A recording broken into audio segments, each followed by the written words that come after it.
Bonjour, avant de vous montrer la suite du montage des murs, je reviens sur le mur perspirant. Alors, un mur perspirant, c'est quoi? Et qu'est-ce qui le différencie d'un mur classique ossature bois? Eh bien, pour faire simple, c'est un mur en ossature bois où on vient fixer le panneau de contreventement à l'intérieur. En faisant ceci, il remplace le pare-vapeur. Mais surtout, on profite des qualités du bois qui est d'absorber la surabondance de la vapeur d'eau et de la libérer lorsque l'air intérieur de la maison devient trop sec. Le mur perspirant présente la particularité d'autoréguler de façon naturelle et statique l'hygrométrie de l'air, et ce principe augmente la sensation de confort thermique. Maintenant, si on rentre dans le détail, un mur perspirant, il faut que le panneau soit fixé et jointé correctement pour être étanche à l'air et surtout, d'après le DTU 31.2, la nouvelle version, il faut qu'au niveau du facteur de résistance à diffusion de la vapeur d'eau du panneau intérieur soit 5 fois supérieur à celle de la dernière couche ou barrière à la diffusion de la vapeur d'eau. Exemple, dans notre cas, le panneau OSB intérieur doit avoir un SD 5 fois plus grand que notre isolant thermique par l'extérieur en fibre de bois, plus le SD du pare-pluie.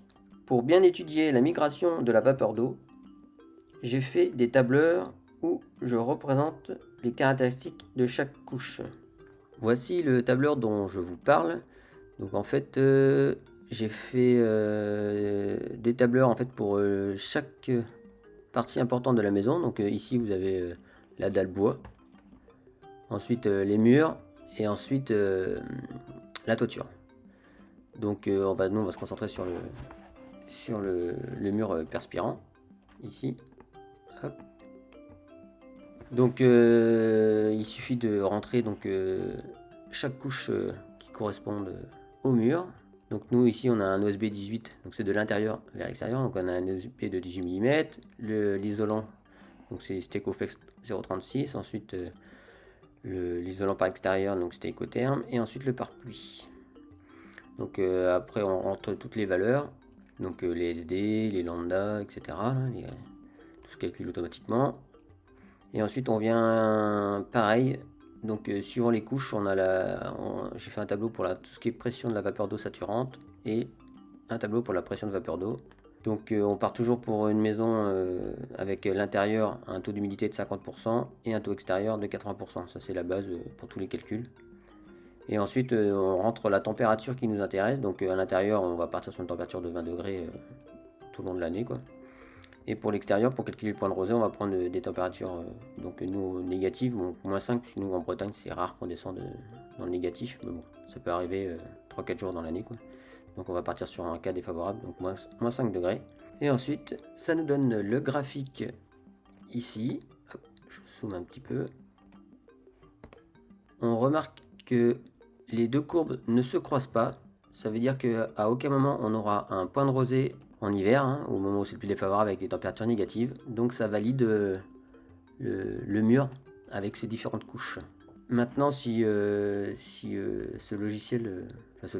tableur vous intéresse, vous pouvez nous le mettre en commentaire. Dans ce cas-là, on peut le mettre sur notre site Twinhome là, pour que vous puissiez le récupérer ou du moins nous faire la demande et on vous l'enverra. Il n'y a pas de souci. On est toujours pareil dans l'esprit de partage. Voilà.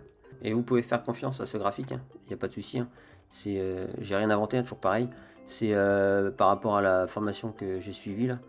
Et dans cette formation, il y avait tout ce qui est calcul de points de rosée et de tout ce qui est thermique aussi des murs là.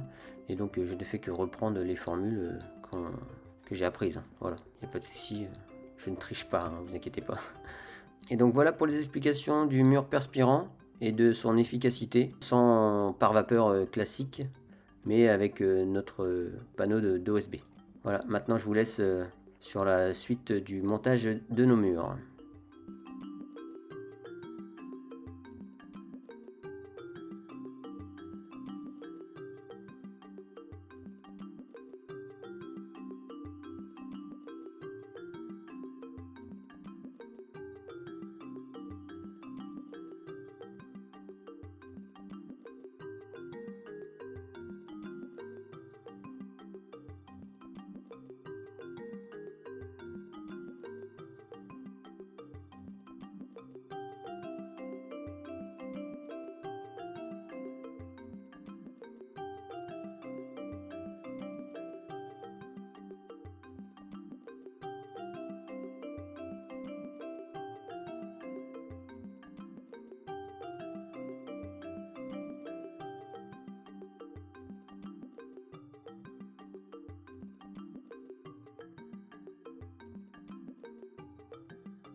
Donc là-bas j'ai un petit souci. La poutre elle s'écarte, la traverse s'écarte, j'arrive pas à la redresser.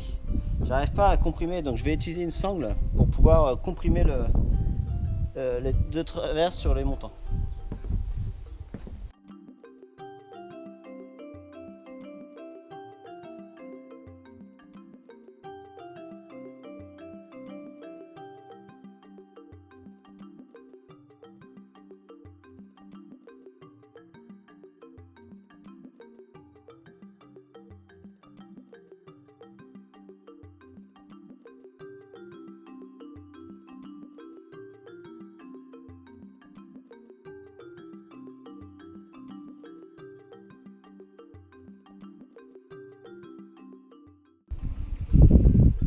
Et voilà, objectif du samedi, faire 3 murs. Et parmi les plus grands quand même aussi, parce que j'ai fait le mur de 9,40 m, 9,40 m c'est ça. Hop. Par-dessus le mur qui vient en perpendiculaire, donc contre la salle de bain.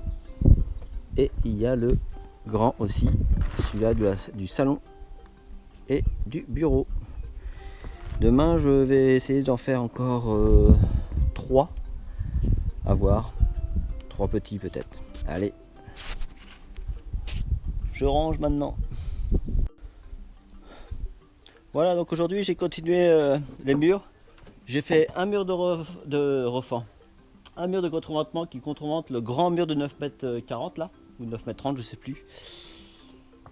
Et ça c'est les petits murs qui vont ici et là-bas. Donc là c'est parce que j'ai de la place sur la dalle. Une fois que ce sera fait ça, il faudra penser à commencer à lever les murs. Voilà, allez je vous montre ce que je suis en train de faire et puis après ça sera fini pour aujourd'hui.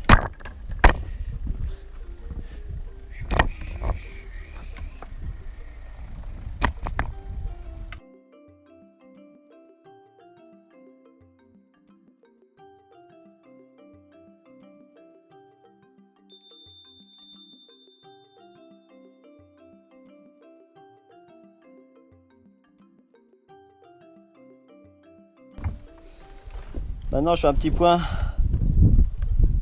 pour voir si j'ai oublié quelque chose. Ça c'est bon. Ça c'est bon. Ça aussi, ça aussi, ça aussi, si. Ça c'est bon, ça c'est bon. Ah bah tiens. Ça c'est bon. Il me manque celle-là. Faut que je prenne celle-là.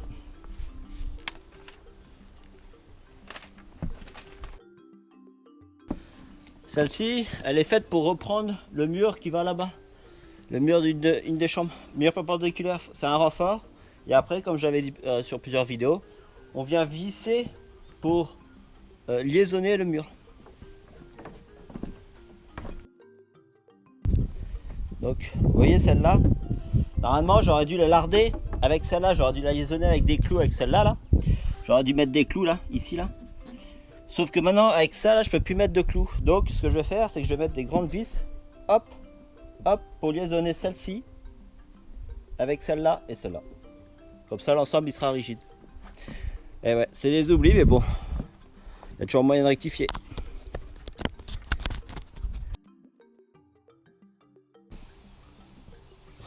Voilà, je vais mettre des vis torx. C'est du 6 par 120. Comme ça va faire la liaison avec l'autre cap là. Et c'est sur ce dernier mur qu'on se quitte. Donc si la vidéo t'a plu, n'hésite pas, le petit pouce bleu, nous ça nous fait toujours plaisir. Pense également à t'abonner si c'est pas déjà fait. Et dans le prochain épisode, ce sera le début du levage des murs avec le mur mitoyen pour commencer. Et sur ce, je vous dis à la prochaine. Kenavo, bonjour.